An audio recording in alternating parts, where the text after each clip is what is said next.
మాధవి గారు.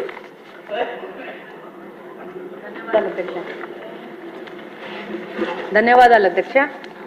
అధ్యక్ష, గతంలో మనం చూసేవాళ్ళం సంఘ విద్రోహ శక్తులు అంటే ఏదో బయటి దేశాల నుంచి వచ్చి ఇక్కడ టెర్రరిస్ట్ యాక్టివిటీస్ చేసి ఇక్కడ యొక్క శాశ్వత వాతావరణాన్ని మన భారతదేశం వాతావరణాన్ని డిస్టర్బ్ చేయడానికి చేసే వాళ్ళని తీవ్రవాదులు అనేవాళ్ళము, సంఘ విద్రోహ శక్తులు అనేవాళ్ళము. కానీ 2019వ సంవత్సరం నుంచి దీని అర్థం మారిపోయింది. గత పాలకులు గాంజా అనే మత్తు పదార్థాన్ని రాష్ట్రం మొత్తం తీసుకొచ్చి ప్రజల మీద దాడులు అనేది పెరిగిపోయాయి. ఈ గాంజా సేవించిన వాళ్ళు సామాన్య ప్రజల మీద దాడులు చేయడము, వాళ్ళని ఇబ్బందులు గురి చేయడం జరుగుతూ ఉంది.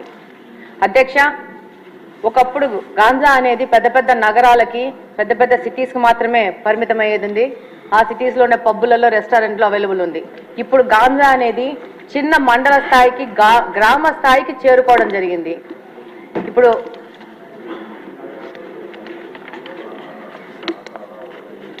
ఈరోజు మామూలుగా తిరుగుతూ ఉంటే ఈ గాంజా ఇంత ఎక్కువైపోయింది ఏమని మాట్లాడుతుంటే స్టూడెంట్స్ అడుగుతూ ఉన్నారు, మాకు గాంజా ఎక్కడ దొరుకుతుందో తెలిసినప్పుడు దీన్ని కట్టడి చేయాల్సిన పోలీసులకు తెలియదు అది ఎక్కడ దొరుకుతుందో అని చెప్పేసి. ఎంతోమంది స్టూడెంట్స్ కలిసినప్పుడు ఎలక్షన్ క్యాంపెయినింగ్లో ప్రశ్నించడం జరిగింది. అలాగనే అధ్యక్ష, ఎన్నికల ముందు కానీ ఇప్పుడు ఎన్నికల తర్వాత కానీ ఈరోజు గ్రీవెన్సెస్ కోసం మన దగ్గరకు వచ్చిన దాంట్లో దాదాపు 30-40% ఈ గాంజా మీద ఎఫెక్ట్ అయిన వాళ్లే వస్తూ ఉన్నారు. ఎలాంటి సమస్యలు అంటే మనకు సభ దృష్టికి తీసుకొస్తే ఇది ఒక తమాషా వ్యవహారం ఉంటుంది.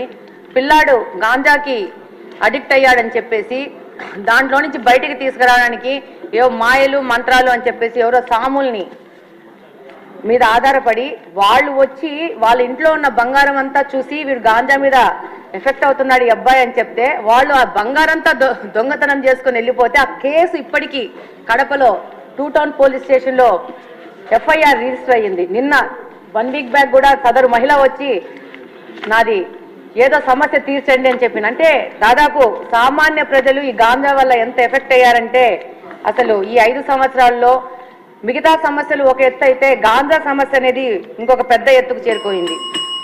అలాగనే అధ్యక్ష, ఈ గాంజా సేవించిన వాళ్ళు సామాన్య ప్రజల మీద షార్ప్ ఆబ్జెక్ట్స్, ఇందాక హోమ్ మినిస్టర్ గారు అన్నట్టు బ్లేడ్ బ్యాచ్ అంటారు, వాళ్ళు అది బ్లేడో షార్ప్ ఆబ్జెక్టో చిన్న నైఫ్లో తెలియదు కానీ ఆ గాంజా మత్తులో వాళ్ళకు అంతకు ముందు వాళ్ళతో ఏదైనా గొడవలు జరిగినా కానీ ఏమి జరిగినా కానీ ఏ విధమైన ప్రొవొకేషన్ లేకున్నా కూడా వాళ్ళని అటాక్ చేయడము, వాళ్ళ మీద దాడులు చేయడము, దాదాపు వాళ్ళకి ప్రాణం మీద ప్రమాదం వచ్చే లాగా దాడులు చేస్తూ ఉన్నారు. రంజాన్ మాసంలో కడప నియోజకవర్గంలో ఒక మసీదు నుంచి రాత్రి 11 గంటలకి నమాజు చేసుకొని బయటికి వస్తుంటే వచ్చిన పిల్లోడిని అసలు without any notice sharp object తీసుకొని కొయ్యడం జరిగింది.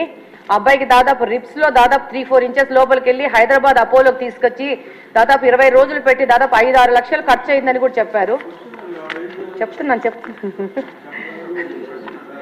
అయితే దాని మీద పోలీసు వాళ్ళకి దగ్గరికి వెళ్తే చాలా నామినల్ దొమ్మి కేసు, చిన్న 2 మనుషులు కొట్టుకుంటే జరిగిన గొడవలాగా కేసు రిజిస్టర్ చేశారు. అది గత ప్రభుత్వం వైసీపీ ప్రభుత్వ హయాంలో జరిగింది. ఇలాంటి కేసెస్ చాలా ఉన్నాయి పోలీస్ డిపార్ట్మెంట్ దగ్గర. వాటన్నిటిని కూడా మళ్ళీ చెక్ చేసేసి వాటిని సరైన FIR రిజిస్టర్ చేసి వాళ్ళకి న్యాయం చేయాలని కోరుకుంటున్నాను. అలాగనే ఈ గాంజా మీద ఒక స్పెషల్ టాస్క్ ఫోర్స్ ఏర్పాటు చేసి ప్రత్యేకంగా మీకు అవసరం ఉంటే నాకంత తెలియదు కాబట్టి స్పెషల్గా రిక్రూట్ చేసుకునైనా కూడా దీని మీద ముందుకు పోవాల్సిన అవసరం ఎంతగానో ఉంది. లేకపోతే సమాజం మొత్తము పాడైపోయే ప్రమాదం ఉంది. ధన్యవాదాలు అధ్యక్ష. ధన్యవాదాలు అధ్యక్ష. అసాంఘిక